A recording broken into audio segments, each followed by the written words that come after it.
사랑합니다. 날도 많이 추운데 이제 이틀 후면 수학 능력 시험입니다.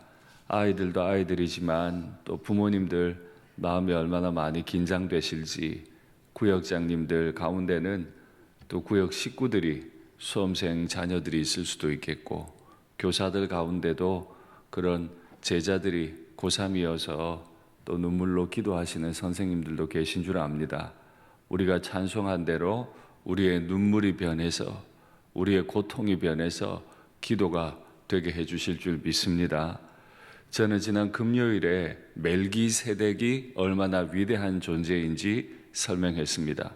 그리고 어제는 멜기세덱의 반차를 따르신 예수님이 또 어떤 분이신지, 그는 보좌 우편에 앉으셔서 보좌를 향해, 보좌에 앉아 계신 분을 향해 간절히 기도하고 계시다라고 말씀을 드렸습니다.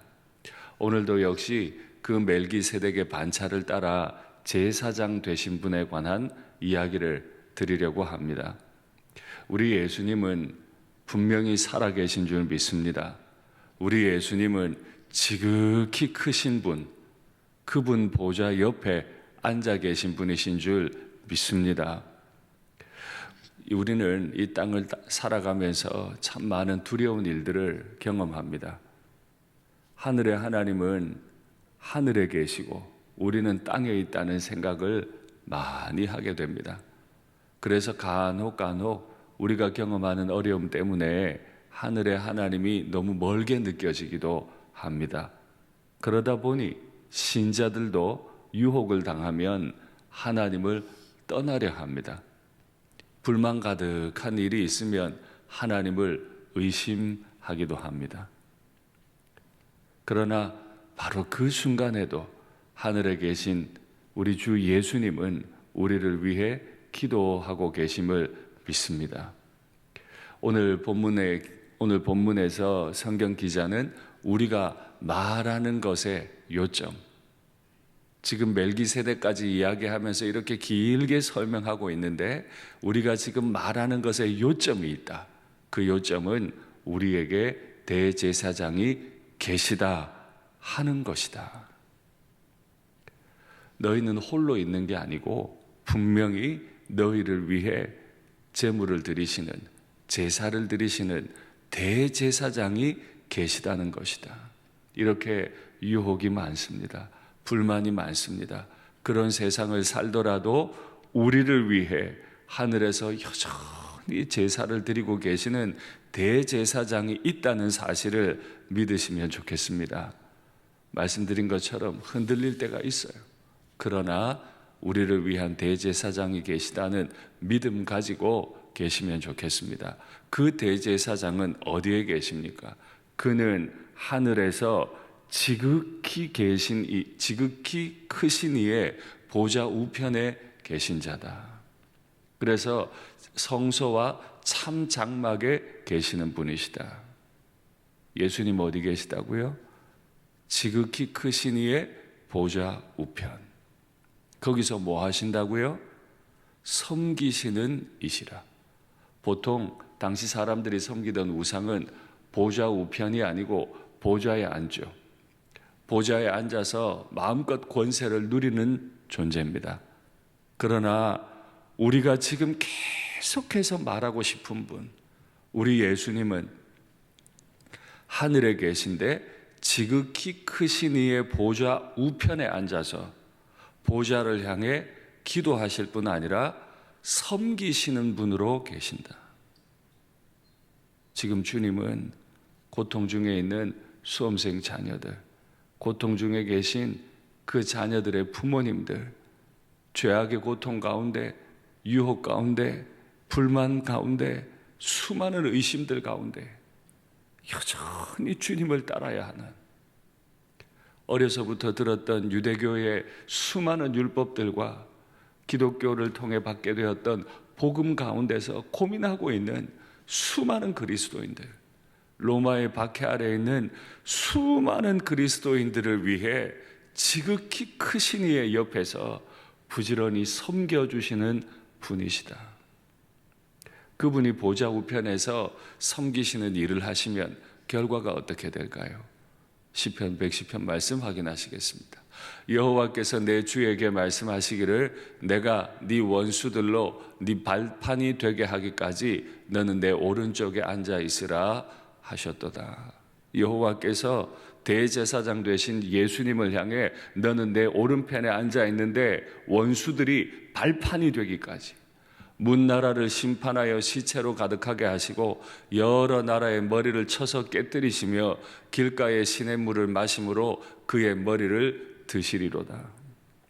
지금 예수님께서 영원한 제사장 멜기세덱의 서열을 따라서 주님 앞에서 섬기시는 이유는 우리의 원수 마귀를 우리의 발판을 삼기까지. 예전에는 전쟁을 하면 적장을 이기고 나면 적장을 발판 삼습니다.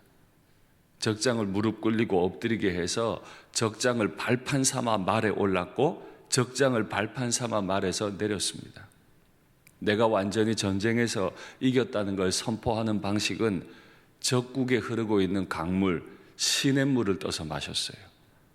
물을 떠서 마심으로 인해 내가 이 땅을 완전히 정복했다 하는 걸 표현했는데, 예수님이 지금 하늘에 계신 지극히 크신 분의 오른편에 앉아 부지런히 섬기시는 이유는 내가 저 부족한 윤상덕이를 위해서, 내가 우리 일상교회 수많은 성도들을 위해서, 내가 우리 일상교회 다음 세대 자녀들을 위해서, 우리 수험생들을 위해서 부지런히 섬기는 이유는 그 원수를 발판 삼기까지, 정복하기까지 하기 위해서다.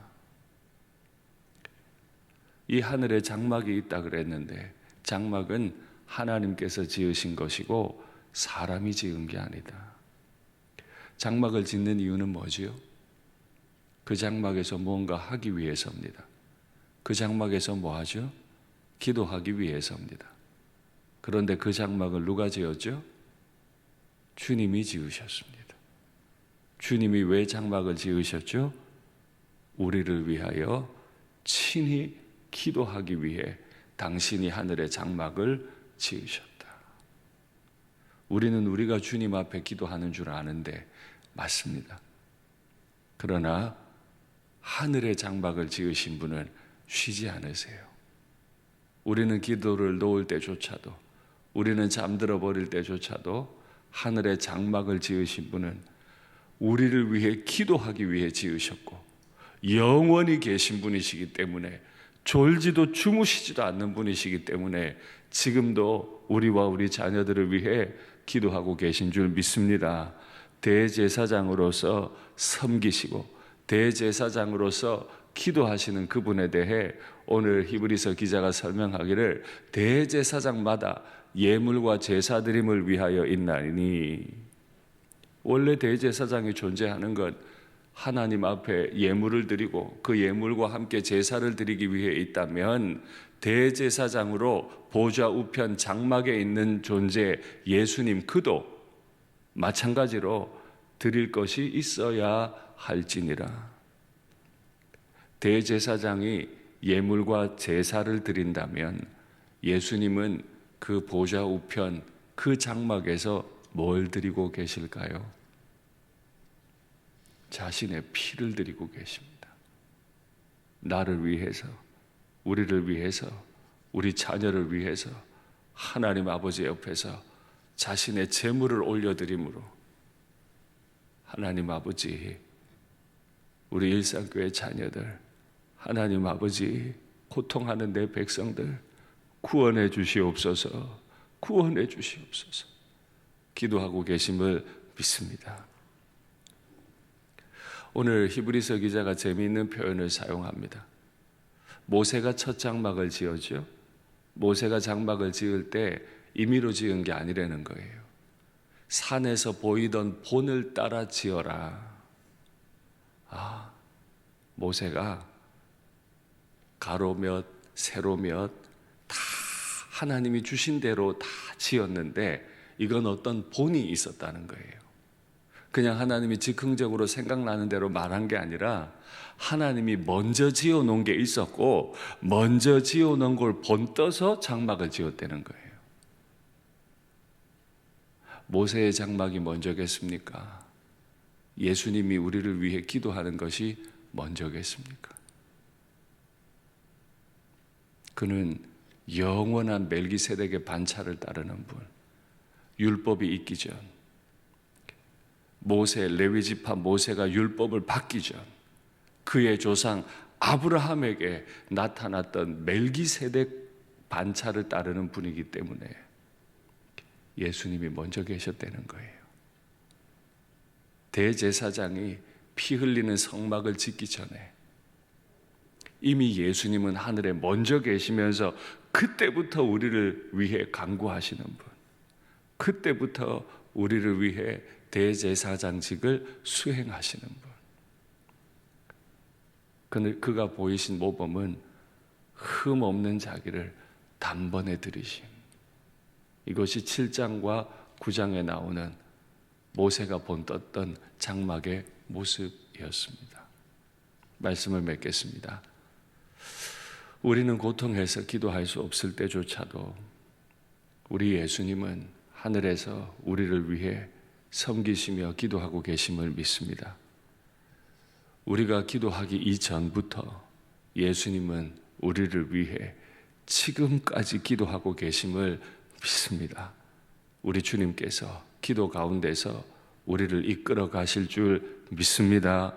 오늘 하루도 또 시험 당일에도 앞으로 우리의 삶에도 주님이 함께 하심을 꼭 우리 자녀들에게 잘 전해 주시기를 부탁드립니다. 같이 기도하시죠.